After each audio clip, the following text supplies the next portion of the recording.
Her male best friend mocked me at dinner. She could do way better than you. I shut him down in front of everyone. She snapped, apologize, or we're over. I smiled. I didn't say a word, but when she came home weeks later she finally learned what done really means. Update 2. And there it was. The rope. The whole table went silent. You could have heard a pin drop. My friends looked like they were about to physically restrain themselves from launching across the table. Anna just stared at her plate, blushing. She wasn't mad at him. She was just embarrassed that he'd made a scene. That was the moment the focus snapped into place for me. The picture became crystal clear. The patient lawyer was gone. The man who had just been fundamentally disrespected in his own home in front of his friends by a man who was living off his generosity was now running the show. I put my fork and knife down very slowly. I folded my hands on the table and fixed my eyes on Leo. The friendly host had left the building. The prosecutor had just taken his place at the podium. That's a bold claim, Leo, I said. My voice was dangerously quiet. I'm interested in your reasoning. In your expert opinion, what does a better man for Anna look like? Please be specific. Lay out the criteria for me. Leo was completely thrown. He was geared up for a shouting match. He wasn't prepared for a calm, methodical cross-examination.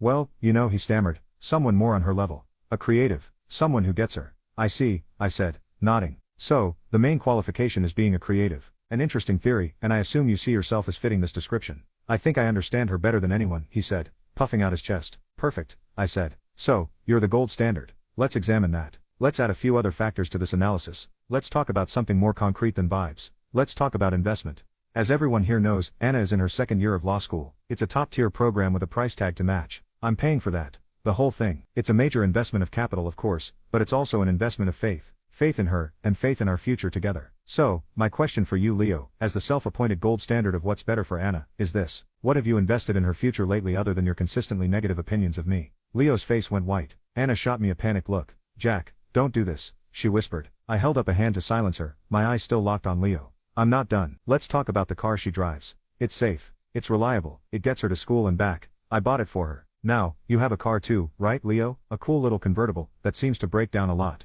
In fact, Anna has had to loan you money for repairs at least 3 times in the last 6 months, hasn't she? Money that she took from the household account that, by the way, I'm the only one who deposits into. So, in a very real sense, Leo, I'm not just investing in Anna's future. I'm also paying to keep your little hipster mobile on the road. You're welcome. One of my buddies at the table actually snorted with laughter before covering it with a cough. Leo looked like he'd been slapped. And finally, I said, leaning forward, my voice dropping, let's talk about this house. The roof over her head. I own it. I pay the mortgage. I fix the things that break. You, on the other hand, have been late on your rent so many times that Anna has had to cover for you again with money that I earned. So, let me just summarize your argument for the jury. I mean for the table. Your position is that a man who provides a stable home, a reliable car, and a fully funded top-tier education is an inferior choice for Anna, and that a better man by your definition is one who is a financial black hole, who drains her resources, and who repays her kindness by systematically trying to sabotage her relationship out of what can only be a pathetic, transparent, and deeply creepy obsession. Is that a fair and accurate summary of your position, Leo? I leaned back. The closing argument was done.